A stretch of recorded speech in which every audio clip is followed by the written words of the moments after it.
بسم الله الرحمن الرحيم. الحمد لله رب العالمين، والصلاة والسلام على رسوله الكريم، أما بعد.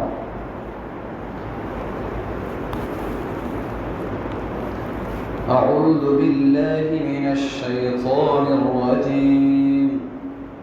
بسم الله الرحمن الرحيم. يا بني إسرائيل اذكروا نعمتي التي أنعمت عليكم وأني فضلتكم على العالمين واتقوا يوما لا تجزي نفس عن نفس شيئا ولا يقبل منها شفاعة ولا يؤخذ منها عدل ولا هم ينصرون. وإذ نجيناكم من آل فرعون يسومونكم سوء العذاب يذبحون أبناءكم ويستحيون نساءكم وفي ذلكم بلاء من ربكم عظيم. وإذ فرقنا بكم البحر فأنجيناكم وأغرقنا آل فرعون وأنتم تنظرون. وإذ واعدنا موسى 40 ليلة ثم اتخذتم العجل من بعده وأنتم ظالمون. ثم عفونا عنكم من بعد ذلك لعلكم تشكرون. وإذ آتينا موسى الكتاب والفرقان لعلكم تهتدون. صدق الله العظيم.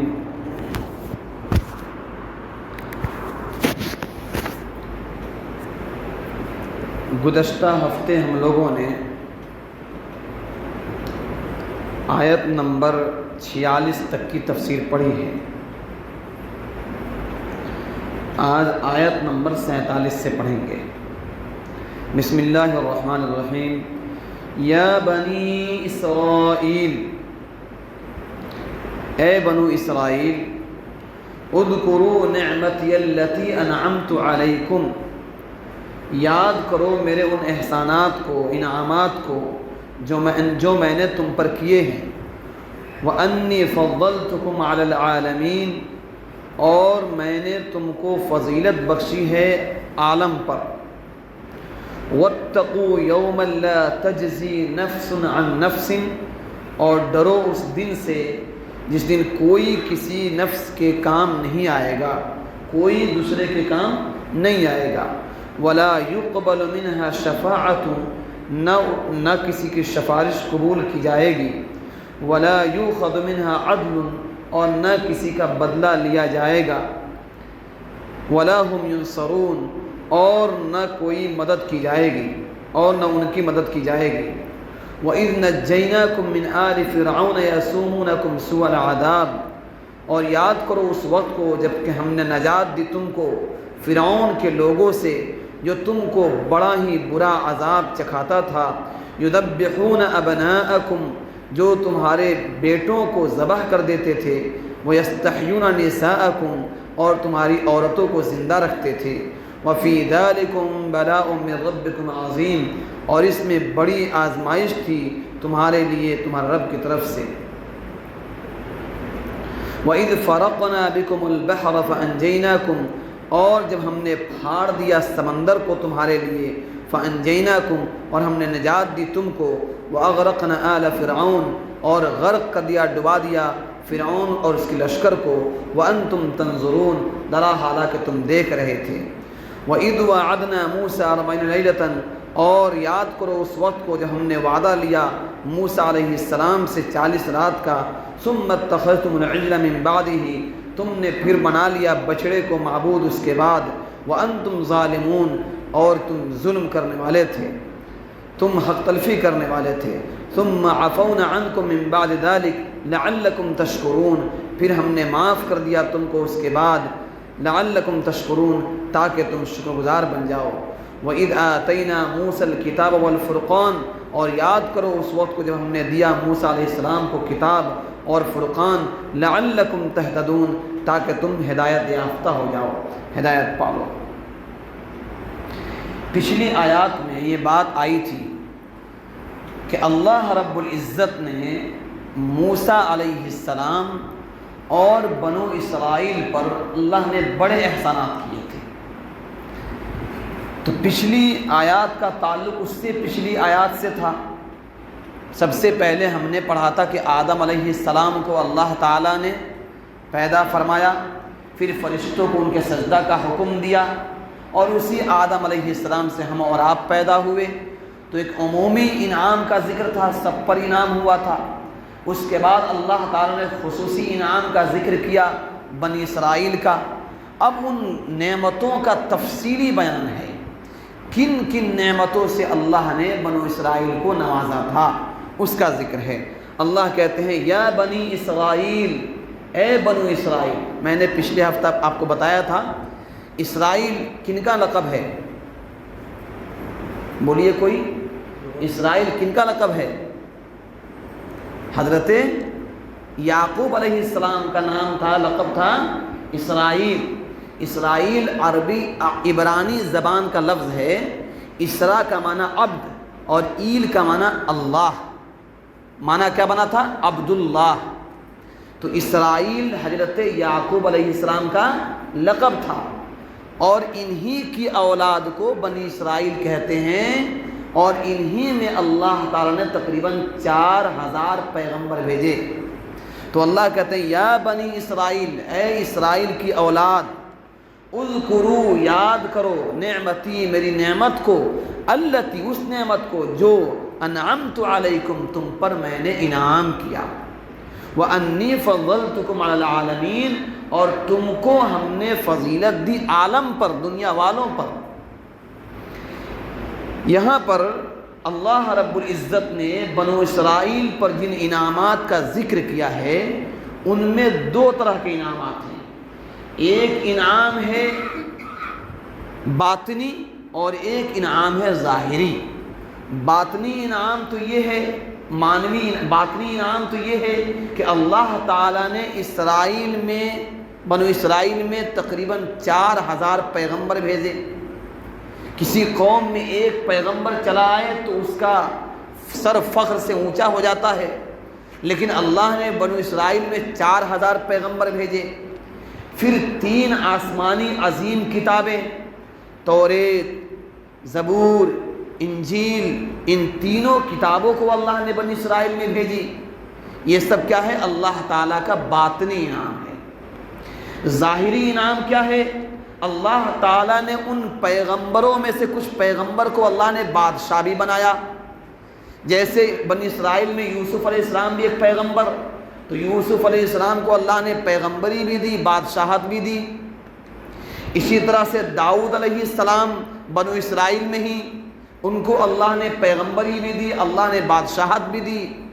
پھر ان کے بیٹے حضرت سلیمان علیہ السلام، ان کو تو اللہ تعالیٰ نے انسانوں پر بادشاہت تو دور کی بات، پوری مخلوقات پر گویا بادشاہت دی۔ تمام مخلوقات کی آواز وہ سنتے تھے، اور چرندے، پرندے، درندوں کی آواز بھی وہ پہچانتے اور سمجھتے تھے۔ اللہ ان کو بھی بادشاہت دی۔ اس کے علاوہ بڑے بڑے اللہ کے ولی، نیک بادشاہ بھی ان میں گزرے۔ تو اللہ نے ظاہری بھی ان کو انعام عطا کی، باطنی بھی ان کو انعام عطا کی۔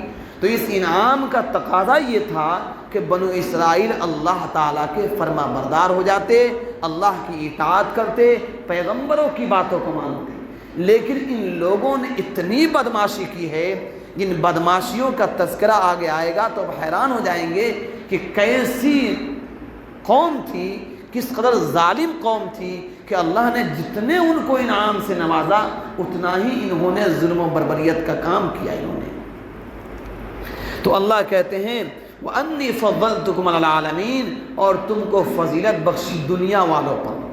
اب آپ سوال کر سکتے ہیں کہ سب سے افضل تو ہمارے آقا جناب محمد رسول اللہ صلی اللہ علیہ وسلم، اور تمام امتوں میں سب سے افضل امت ہم امت محمدیہ۔ پھر اللہ کہتے ہیں کہ تمام عالم والوں پر تم کو فضیلت بخشی، یہ کیسے ہو سکتا ہے؟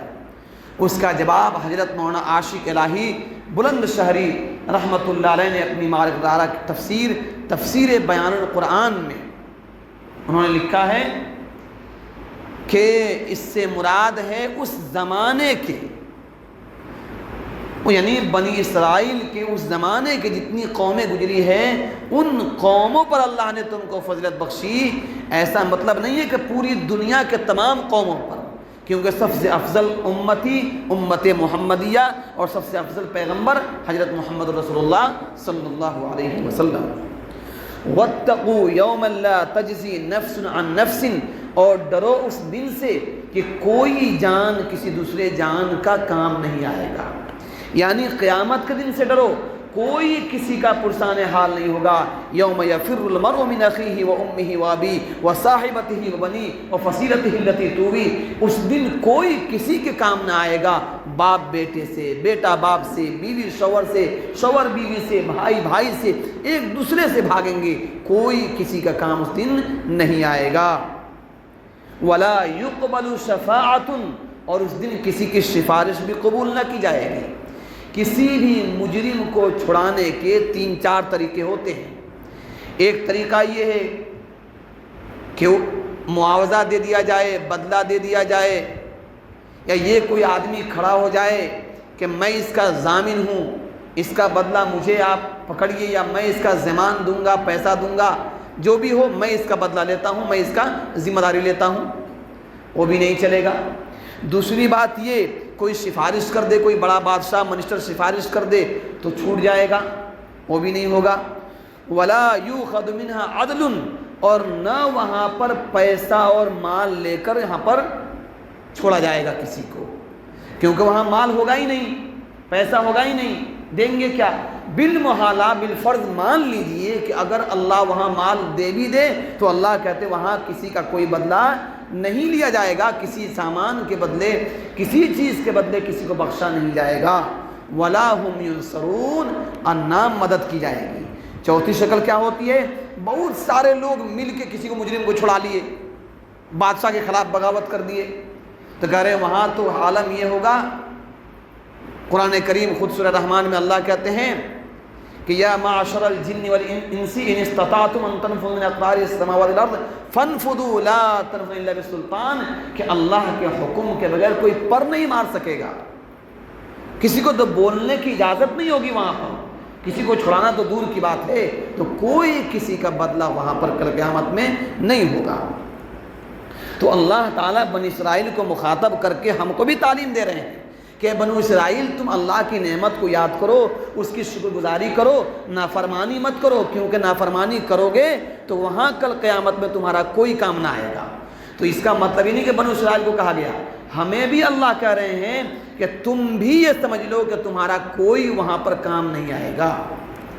آگے اللہ کہتے ہیں وَإِذْ نَجَّيْنَاكُمْ مِنْ آلِ فِرْعَوْنَ، اب خاص نعمتوں کا ذکر اللہ کر رہے ہیں۔ وَإِذْ نَجَّيْنَاكُمْ مِنْ آلِ فِرْعَوْنَ، اور یاد کرو اس نعمت کو جب اللہ نے تم کو نجات دی۔ اللہ کہتے ہیں کہ ہم نے تم کو نجات دی من آل فرعون، فرعون کے لوگوں سے، یسومونکم سوء العذاب، جو تم کو بڑا ہی برا عذاب چکھاتے تھے، یذبحون ابناءکم، تمہارے بیٹوں کو ذبح کر دیتے، ویستحیون نساءکم، تمہاری عورتوں کو چھوڑ دیتے۔ کیا مطلب؟ اس آیت کریمہ کا مطلب یہ ہے کہ اصل میں ہوا یہ کہ فرعون جو ہے، یہ فرعون ایک لقب ہے، ایک جیسے ہمارے ملک میں کوئی بھی پرائم منسٹر، کوئی بھی پردھان منتری بنے، اس کو انگلش میں پرائم منسٹر بولتے ہیں، ہندی میں پردھان منتری بولتے ہیں، اردو میں وزیر اعظم بولتے ہیں۔ اب وہ نریندر مودی ہوں، اٹل بہاری واجپئی ہوں، ڈاکٹر منموہن سنگھ ہوں، یا کوئی صاحب ہو، یا دنیا میں جتنے اس ملک میں جتنے بادشاہ آئیں گے ان کو پرائم منسٹر ہی کہا جائے گا، وزیر اعظم ہی کہا جائے گا، پردھان منتری ہی کہا جائے گا۔ تو اس زمانے میں جتنے بادشاہ ہوتے تھے ان کا لقب ہوتا تھا فرعون، نام ہر ایک کا الگ ہوتا تھا۔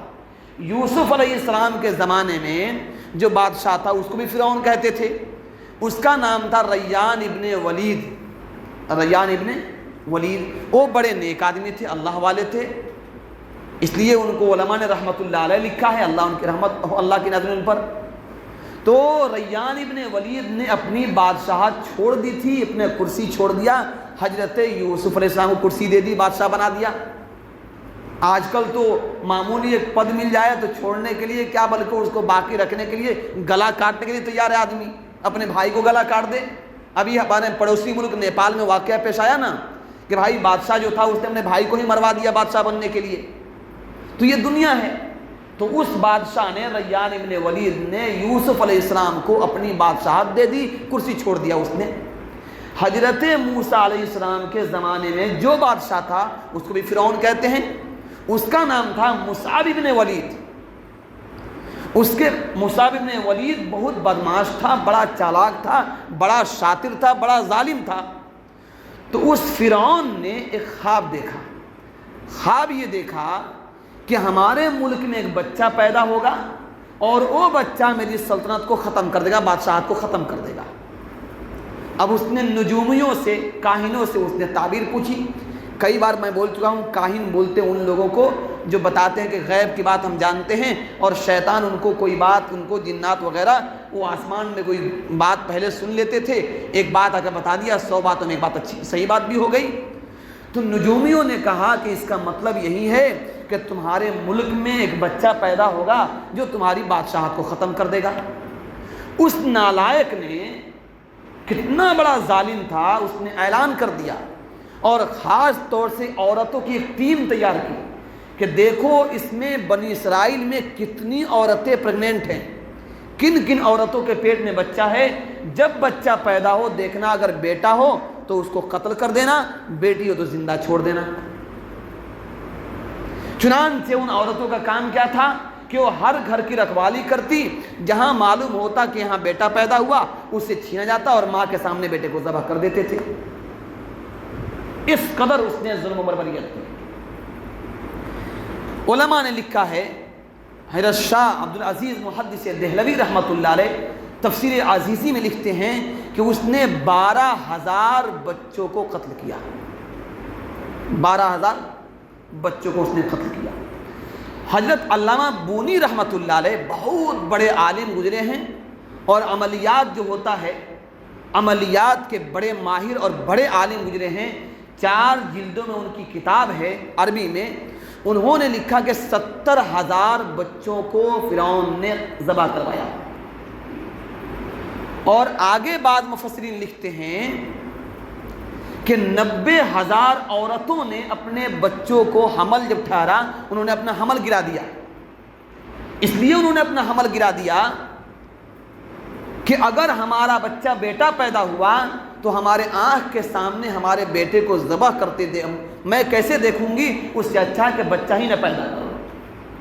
اس قدر فرعون نے ظلم کیا، لیکن اس کو معلوم نہیں ہے کہ میرے اوپر بھی کوئی خدا ہے۔ وہ بولتا تھا انا ربکم الاعلی، میں تم سب کا خدا ہوں، اور ماں کے پیٹ سے پیدا ہوا نالائق، وہ اپنے آپ کو خدائی کا دعویٰ کر بیٹھا۔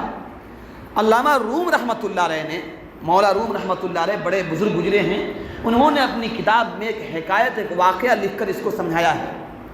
لکھا ہے، سمجھ لیجئے کہ ایک بادشاہ ہے، اس بادشاہ نے ایک بہت بڑا محل تیار کیا، اس محل میں سونے جواہرات ہیرے بھر رکھے، اس کے گیٹ کو لاک کرا دیا اور گیٹ پہ دربان رکھ دیا کہ کوئی اندر داخل نہ ہو۔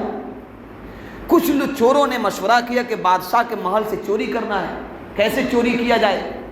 تو ان لوگوں نے مشورہ کیا کہ گیٹ تو بند ہے، ایسا کرتے ہیں کہ ہم میں جو سب سے تیز ترار آدمی ہے، پتلا دبلا، وہ چھپ کر کہیں بیٹھ جائے، جب بادشاہ کا کسی وہ دروازہ کھلے تو چپکے سے اندر داخل ہو جائے، اور جب پورا محل میں لوگ سو جائیں تو چپکے سے رات کو دروازہ کھول دے، ہم سب داخل ہو جائیں گے اور چوری کر لیں گے۔ چنانچہ ویسے ہی کرتا ہے، اس نے آہستہ دروازہ کھول دیا۔ دروازہ جو ہی کھولا، بادشاہ کو خبر مل گئی، آواز پہنچ گئی، اس نے فوراً دروازہ آ کے پھر بند کرا دیا، لوگ داخل نہیں ہو پائے، اور وہ یہ سمجھا کہ جس نے کھولا وہ باہر بھاگ گیا، لیکن کھولنے والا اندر چھپا ہوا ہے۔ چنانچہ وہ پھر جا کر سو گیا آرام سے۔ اس نے دوبارہ آہستہ سے کنڈی کھول دی اور یہ جب داخل ہوئے اور اس کے سلطنت کو لوٹ لیا۔ ویسے ہی فرعون کا ہوا۔ فرعون یہ سمجھا کہ ہم نے تو اعلان کرا دیا ہے ہر بچے کو قتل کر دینا ہے۔ اب فرعون کے سمجھ میں یہ بات آ گئی کہ اب تو کوئی لڑکا بچے گا ہی نہیں، جب لڑکا نہیں بچے گا تو پھر کیا ہوگا، ہماری اس حکومت کون ختم کرے گا؟ لیکن اللہ تعالیٰ نے یہی انتظام کیا کہ موسیٰ علیہ السلام کے جو گھر میں ان کی پیدائش ہوئی تو اللہ نے ان کی امی کو الہام کیا کہ اپنے بیٹے کو سمندر کے حوالے کر دے۔ ماں کو بڑا قلق ہوا، اللہ نے کہا بچنے کا یہی طریقہ ہے، تو سمندر کے حوالے کر، میں اس کی حفاظت کروں گا۔ ماں نے اپنے سینے پہ پتھر رکھا اور اپنے بیٹے کو سمندر کے حوالے کر دیا، ایک باکس میں بند کر کے۔ وہ سمندر سے بہتے ہوئے فرعون کا جو محل تھا دریائے نیل کے کرانے، اس محل تک دیکھا کہ ایک باکس ہے، اس کو دیکھا بھائی دیکھو کیا ہے، اس نے دیکھا کہ اس میں ایک بڑا چاند سا خوبصورت بچہ ہے۔ بھائی موسیٰ علیہ السلام نبی بننے والے تھے اور نبی اپنے زمانے کا سب سے خوبصورت انسان ہوتا ہے۔ اب اس نے دیکھا، کہا کہ ذبح کرو اس کو۔ اس کی بیوی بغل میں بیٹھی تھی، کہا کہ نالائق آدمی کیسے انسان ہو، ہم کو تو کوئی اولاد پیدا نہیں ہوئی، تم کو تو کوئی اولاد نسل پیدا نہیں ہوئی، ارے اس کو رکھو، کتنا پیارا بچہ ہے، ہو سکتا ہے کہ بچہ بعد میں ہم کو کام آ جائے گا۔ اور اللہ تعالیٰ نے یوں ہی انتظام کیا، اور موسیٰ علیہ وہ پورے شہر کے بچے کو قتل کرتا رہا، اور اسی کے گھر میں موسیٰ علیہ السلام اللہ پرورش پالتا رہا ان کو۔ اللہ 30 سال تک موسیٰ علیہ السلام فرعون کے گھر میں پلتے رہے، جوان ہوتے رہے، پوری جوانی پوری طاقت کو پہنچ گئے اور اس کو خبر تک نہ ہوئی۔ پھر اللہ تعالیٰ نے کیا کیا، انہی کے ذریعے سے اس کی سلطنت کو ختم کیا۔ آگے بات آ رہی ہے، اسی کو اللہ کہتے ہیں وَإِذْ نَجَّيْنَاكُمْ مِنْ آلِ فِرْعَوْنَ، اور یاد کرو اس واقعے کو جب تم کو ہم نے نجات دی فرعون کے لوگوں سے، يَسُومُونَكُمْ سُوءَ الْعَذَابِ، جو تم کو بڑا دردناک عذاب دیتے چکھاتے تھے، يُذَبِّحُونَ أَبْنَاءَكُمْ، تمہارے بیٹوں کو ذبح کر دیتے تھے، وَيَسْتَحْيُونَ نِسَاءَكُمْ، اور تمہاری بیٹیوں کو زندہ رکھتے تھے۔ بیٹیوں کو اس لیے رکھتے تھے وہ خدمت کریں گی۔ وَفِي ذَلِكُمْ بَلَاءٌ مِّن رَبِّكُمْ عَظِيمٌ، اور اس میں تمہارے لیے آزمائش ہے تمہارے رب کی طرف سے، بڑی آزمائش تھی۔ ظاہر سی بات ہے یہ کتنا بڑا ابتلا و امتحان تھا کہ ان کے بیٹوں کو ذبح کیا جاتا تھا۔ اب آگے اللہ کہتے ہیں ایک انعام تو یہ ہوا کہ اللہ تعالیٰ نے فرعون کے گھر میں ہی موسیٰ علیہ السلام کی پرورش کروائی۔ دوسرا انعام کہتے ہیں کہ وَإِذْ فَرَقْنَا بِكُمُ الْبَحْرَ فَأَنْجَيْنَاكُمْ، اور یاد کرو اس واقعے کو جب ہم نے پھاڑ دیا سمندر کو، فَأَنْجَيْنَاكُمْ، ہم نے نجات دی تم کو، وَأَغْرَقْنَا آلَ فِرْعَوْنَ، اور فرعون اور اس کے لشکروں کو ڈبو دیا، وَأَنْتُمْ تَنْظُرُونَ، اس حال میں کہ تم دیکھ رہے تھے۔ یہ واقعہ یہ پیش آیا کہ جب موسیٰ علیہ السلام کی قوم بالکل بنی اسرائیل جو ہیں اصل میں یہ مصر کے رہنے والے نہیں تھے، یہ کسی اور ملک سے آئے تھے مصر میں، اور مصر میں فرعون ان کو غلام بنا کے رکھتا تھا۔ غلام، اور غلام کی زندگی کیا ہوتی ہے، ایسی تکلیف میں پوچھئے مت۔ یہ غلام تھے وہاں پر، ان کو بہت مارتا پیٹتا، بڑا ان سے کام لیتا، بڑا ٹیکس لاد دیا ان پر، تو یہ بڑے تکلیف میں تھے۔ کئی سال گزر گئے، بلکہ علماء نے لکھا کہ 400 سال فرعون کے غلامی میں یہ لوگ رہے۔ جب وقت انتہا کو پہنچ گیا، ظلم و بربریت انتہا کو پہنچ گئی، تو اللہ تعالیٰ نے کیا کیا، ان کو نجات دینے کا فیصلہ کیا۔ کیسے نجات دیا؟ اللہ تعالیٰ نے موسیٰ علیہ السلام کو کہا کہ اپنے قوم کو لے کر رات کو نکل جاؤ، کنعان چلے جاؤ۔ چنانچہ موسیٰ علیہ السلام نے اپنی قوم میں اعلان کر دیا، کہہ دیا کہ چپکے سے نکلنا ہے۔ سب لوگ اپنا سامان وغیرہ لیے، جو چیزیں تھیں وہ لیے اور رات کو نکل گئے۔ بھائی تقریباً 70,000 لوگ تھے، بہت بھاری تعداد تھی، کئی ہزار لوگ تھے۔ اب رات کو جب نکلے تو شور تو ہوگا، وہ نکل گئے، نکلنا جانا تھا کنعان، اتفاق سے راستہ بھول گئے، بحر احمر کے کنارے چلے گئے۔ اب فرعون جب نکلے تو فرعون کے لوگوں کو معلوم چل گیا بھائی یہ لوگ بھاگ رہے ہیں۔ فرعون کو خبر پہنچی، اس نے کہا لشکر نکالو، فوج نکالو، ان کا پیچھے کرو اور سب کو مار دو۔ چنانچہ فرعون کے لشکر گانا بجاتے، ڈھول پیٹتے، نگارہ پیٹتے نکلے پیچھے۔ اب جب ان کی قوم موسیٰ کو دیکھا، فرعون کے لشکر کو دیکھا، بنی اسرائیل نے گھبرا گئے، کہا موسیٰ آپ نے کیا کر دیا ہم پر، آگے سمندر ہے، پیچھے فرعون کی لشکر۔ اللہ نے کہا موسیٰ کیا دیکھتے ہیں، فَاضْرِبْ عَصَاكَ الْبَحْرَ، اپنی لاٹھی کو ماریے سمندر پہ۔ بس حضرت موسیٰ نے بحر قلزم میں اپنا لاٹھی مارا، لاٹھی مارنا تھا کہ 12 راستے ہو گئے۔ وہ سمندر جس کے پانی ٹھاٹھے مارتا پانی تھا اور جو موجیں مارتا سمندر دوڑ رہا تھا، ایک لاٹھی کیا پڑی، اللہ کے حکم سے 12 راستے ہو گئے۔ بعض مفسرین نے لکھا ہے کہ ایسی دیوار کھڑی ہو گئی جیسے شیشے کا دیوار، اور اللہ نے اس میں کھڑکیاں کھول دی تاکہ 12 قبیلے تھے، ایک قبیلہ دوسرے قبیلے کو دیکھتے ہوئے جائے کہ سب لوگ جا رہے ہیں ساتھ میں۔ موسیٰ علیہ السلام نکل گئے اس میں۔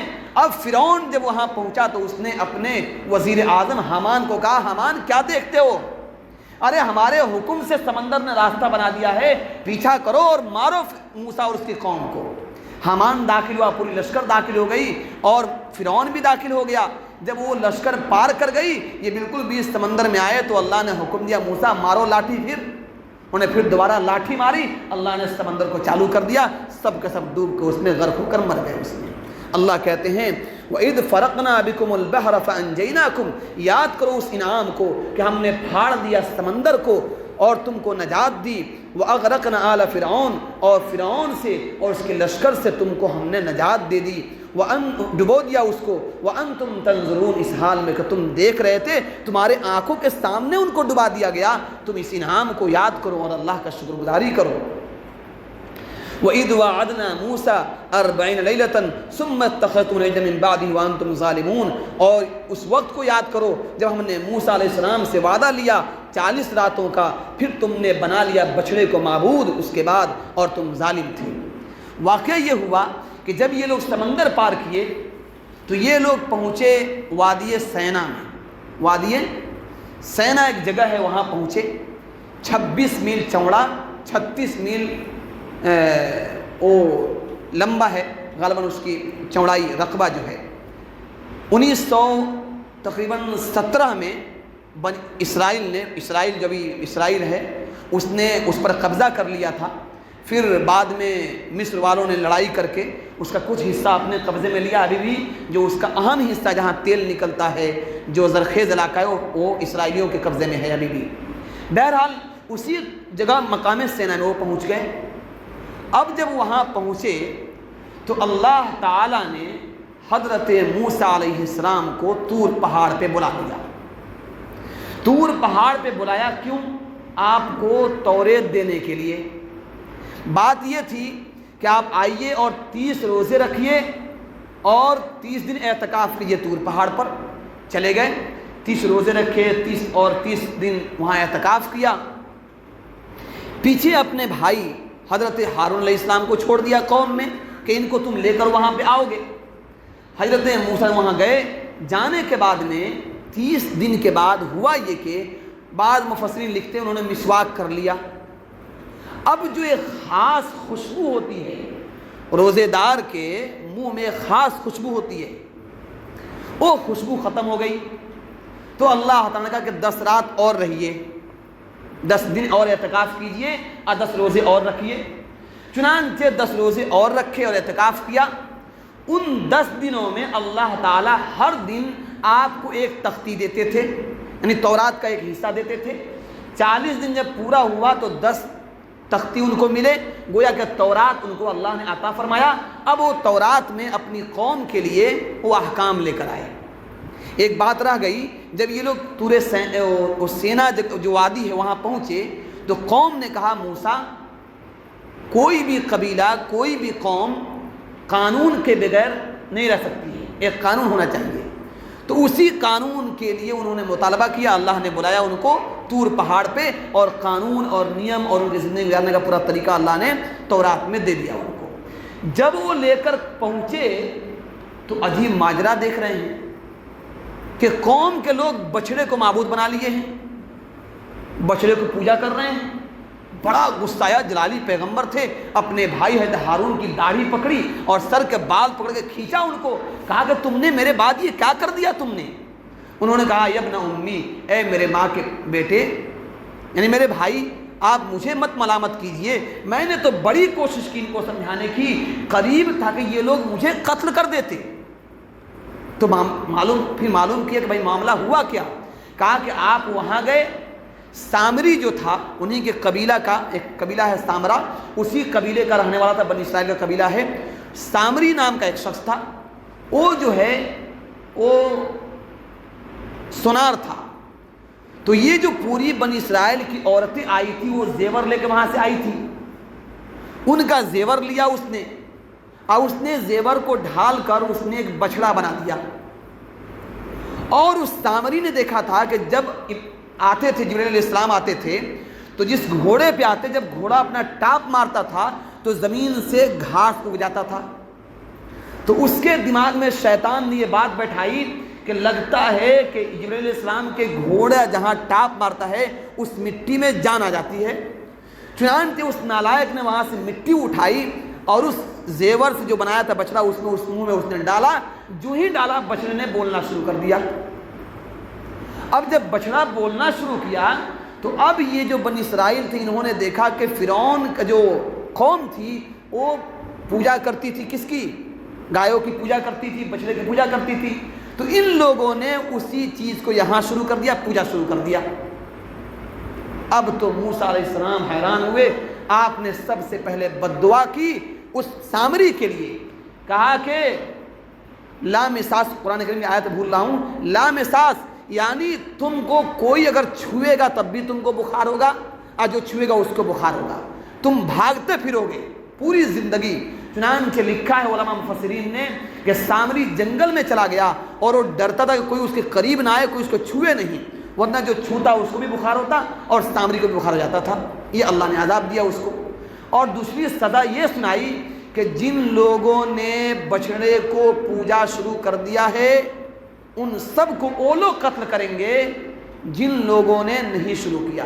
چنانچہ ان کی قتل شروع کی گئی، چند لوگوں کا قتل ہوا کہ اللہ نے سب کو معاف کر دیا۔